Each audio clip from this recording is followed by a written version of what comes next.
అదే RTV app వార్తల్ని క్షణాల్లో చదివే అవకాశం ఉంటుంది. ఒక న్యూస్ పేపర్, ఒక టెలివిజన్ ఛానల్ మీ చేతుల్లో ఎప్పుడు ఉంటాయి. ట్రిపుల్ ఐటీ గురించి చాలా మంది అలా అస్వస్థతకు గురి అయ్యారు అనేది న్యూస్ చూసి దాని మీదట మనకు అలా ఆనరబుల్ కలెక్టర్ గారు ఇమీడియట్ గా వెళ్ళి ఇన్స్పెక్ట్ చేసిన హాస్పిటల్ దానికి ఇక్కడ రావడంతో ముందు ఓపీ ఎంత ఉంది అనేది, తర్వాత అందులో ఎంతమందికి అనారోగ్యం గురయ్యారు అనేది చూస్తూ ఉంది.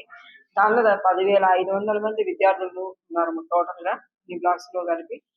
8 కిచెన్స్ ఉన్నాయి, 6 RO ప్లాంట్స్ ఉన్నాయి. కిచెన్స్ కూడా కొన్ని శాంపుల్ గా చూడటం జరిగింది. ఆ కిచెన్ లో ఉన్న పరిస్థితులు అయితే మాత్రం ఆరోగ్యకరంగా లేవు. దానిలో పర్టికులర్ గా ఏంటంటే గ్రైండర్స్ కానివ్వండి, వెసల్స్ కానివ్వండి, ఇది చేసే యుటెన్సిల్స్ కానివ్వండి, ఏవి కూడా అంత సాటిస్ఫాక్షన్ గా లేవు. ప్రతి చోట కూడా ఇన్ఫెక్షన్ వచ్చే వాతావరణమే ఉంది. అలాగే వాళ్ళు భోజనం చేస్తున్న కడిగే పళ్ళాలు అవి కూడా అంత పరిశుభ్రంగా కడగటం అవన్నీ చేయట్లేదు. దీనివల్ల ఈ కంటిన్యూస్ ప్రాబ్లమ్స్ నాకంటే కూడా మీకు ప్రెస్ వారికి కూడా అంతకుముందు కూడా మీ మీ బ్రదర్స్ చెప్పడం జరిగింది. గత 2 ఏళ్ళు 3 ఏళ్ళని బట్టి ఇది కంటిన్యూస్ గానే ఇలాగే ఉంటుంది అనేది. కిచెన్ లో ఫ్లోరింగ్ కానివ్వండి, తర్వాత వెంట్స్ కానివ్వండి, ఇవి కూడా ఏవి కూడా కరెక్ట్ గా మెయింటైన్ చేయట్లేదు, క్లీన్లీనెస్ లేదు. దీనివల్ల కూడా అనారోగ్యం చాలా ప్రబలయ్యే అవకాశం ఉంది. మనకేంటంటే దాదాపుగా ఓపీ వచ్చి 200 నుంచి 250 వరకు ఫీవర్ కానివ్వండి, జలుబులు కానివ్వండి, అవి ఇవి ఉన్నాయి. అలాగే ఇన్ఫెక్షన్, ఫుడ్ ఇన్ఫెక్షన్ తోటి వచ్చే వాంతులు కానీ, విరోచనాలు కానీ అలాంటి డైలీ ఒక 5 నుంచి 15 వరకు ఉన్నాయి. ఐపీలో పెట్టి ట్రీట్ చేసి సిఫ్రాన్ మెట్రోజోల్ కాంబినేషన్స్ తోటి ట్రీట్ చేస్తున్నారు ఇక్కడ. ఇది చేసి ఇన్స్టెడ్ ఆఫ్ ట్రీటింగ్ ఇలాంటి ట్రీట్ చేసే దానికంటే కూడా మనం సోర్స్ ఎక్కడి నుంచి బాగాలేదు అనేది చూస్తే క్లియర్గా మనకు అర్థమవుతుంది. అక్కడ కిచెన్లో ప్రొసీజర్ ఏది కూడా కరెక్ట్గా లేదు. సో అక్కడ మనం రెక్టిఫై చేసుకుంటూ వస్తే మనకి చక్కటి ఆరోగ్యకరమైన, ఆహ్లాదకరమైన వాతావరణం, మంచి ఫుడ్ పెట్టడం మనకి కుదురుతుంది. అదర్వైజ్ ఏంటంటే ప్రాబ్లము పెద్ద రెక్టిఫై చేసుకోవడానికి కష్టతరమైన ప్రాబ్లం కాదు.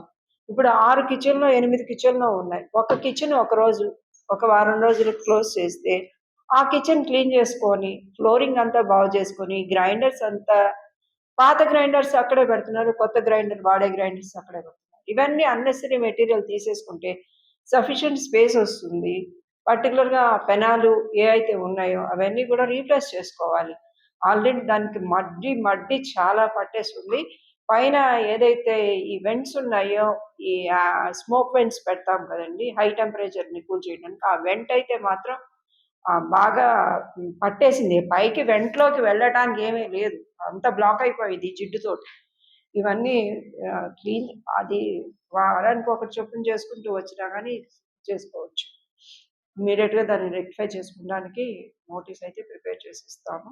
అండ్ తోటి మొత్తం ఇన్స్పెక్షన్ రిపోర్ట్ ఇచ్చిన తర్వాత will take necessary steps to rectify. Food ఏం బాగుండట్లేదు అసలు. టిఫిన్స్ అయితే డైలీ ఇడ్లీనే పెడుతున్నారు, అసలు ఇడ్లీ ఏం బాగుండట్లేదు.